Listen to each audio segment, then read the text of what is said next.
morning. Welcome to the Colorado Railroad Museum, and welcome to our Saturday Express. As you'll quickly determine, the word express is used here has absolutely nothing to do with speed. We just call it that because on the entire run, hopefully, we only make one stop, like at the end.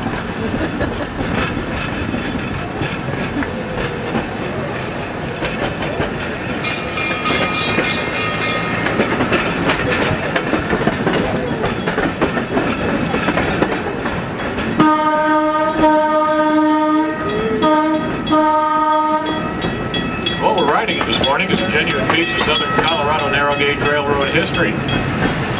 Back in 1891, a fellow by the name of Otto Mears and the Rio Grande Southern Railroad successfully running, very successfully running, serving mining communities in the southern part of the state. He was doing so well that he was passing out boarding passes for his trains that were stamped out of silver.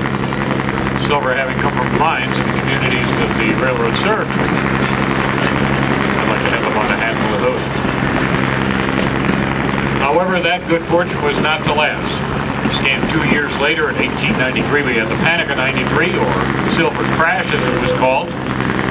Actions on the part of the government in an effort to stave off a recession, we all know what that is, caused the value of silver to plummet. When it fell in the basement, why, the mines closed. The mines closed, the railroad was left just like a lot of people. Nothing to do, out of work. They'll continue running, mostly in the red most of the time. In the 1920s, went bankrupt, reorganized under new ownership, and as the Rio Grande Southern rolled into the 1930s, why, some rather radical ideas began to form in the minds of the guys in the main shops for that railroad in Ridgway, Colorado. Ideas such as, gee, let's take a Buick sedan, modify it just a little bit, throw away the parts we think we don't need, like steering wheel, wheels, tires, brakes, suspension. I think just about everything except the door handles and the paint, really. Put flanged wheels underneath it, put it on the tracks, and run it. And they did. A Buick. Okay, they liked this little gizmo, because with it they could operate with a crew of 1 instead of the usual train crew of 4 or 5. It's a lot cheaper to run than a steam locomotive. Most importantly, they can make scheduled runs economically. That was important to the railroad because they had a mail contract, and a stipulation by the post office was, if you're a railroad and you got a mail contract, you have to have scheduled trains. The post office really didn't care whether you filled the seats in them or not. Rio Grande Southern said, okay, we're a railroad, we got a mail contract, we got a scheduled Buick, what do you think? It seemed to work, kept the contract. They liked the idea so much that from 1931 through 1936, in the Ridgway shops with no plans and no blueprints, these guys cobbled together out of 7 road vehicles, 7 railroad vehicles. 2 Buicks, 5 Pierce Arrow limousines. I said no plans or blueprints. I guess they learned from their mistakes. They scrapped number 1 as parts for number 6.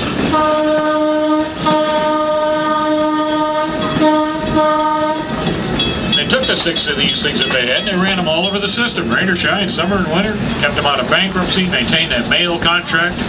In 1946, they even went so far as to take 3 of them and modify them further by pulling off the Pierce Arrow front ends and putting on Wayne school bus bodies so they could carry more people.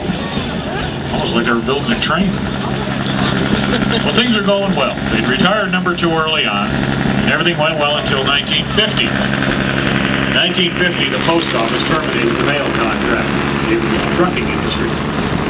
With that loss of income, once again, the RGS found itself on hard financial standing. So they went back to their mod squad, and they said, modify these things further. And what they did was put windows in what had been fully enclosed boxes to satisfy the post office security requirements. That didn't matter anymore. They put in seats they got from the Denver Streetcar Company downtown. That's where you're sitting now. Tried their hand doing tourist excursion rides. It didn't work well enough, because within 2 years the Rio Grande Southern Railroad was out of business. The last thing that this Galloping Goose, as we came to know them as, was used for was to help pull up the track on the main line so they could sell off the rails and scrap steel. Now the 6 geese, they ran for so long and so successfully on the Rio Grande Southern, we've got 3 of them right here. Our 3 run, like that. I like to put it, we got the world's largest collection of operating Rio Grande Southern galloping geese. It's true. As for the other 3, one's down in the town of Dolores. Belongs to the town, and they run it once in a while for special events on the Coopers and Toltec and Durango and Silver narrow gauge scenic railroads. Another one's way out at Knott's Berry Farm in California. They run that one in the wintertime when they're not running their trains. The last one is just being finished up. They're doing the lettering on it after a rebuild in Ridgeway, same place it was built.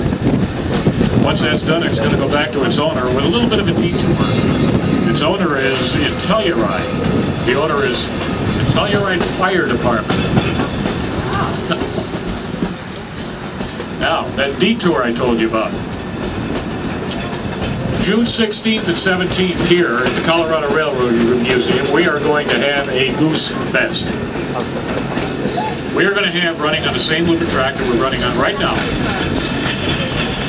a #1 replica that's privately owned, and the Ball 6 of the Rio Grande Southern Galloping Geese. We can even get one out of California for this. So we're going to have running out here, literally, more Rio Grande Southern geese at one time than the Rio Grande Southern ever had running at one time on their railroad. How about that? You got a video camera? Come on out and do some shooting. Anyway, there you got a brief history of the Rio Grande Southern Galloping Geese. That's where the name came from, Galloping Goose. Yep. A legend attributes that to a woman who rode one once on the Rio Grande Southern, so that on her ride, or after her ride rather, she got off, looked at it disgustedly, and said, "That thing's a Galloping Goose," and stomped away. And I guess somebody from the railroad heard it, or heard about it, because the RGS adopted the name and applied it to every one of them. So our little piece of history that we're riding this afternoon, this morning rather, is Rio Grande Southern motor #7, or Galloping Goose.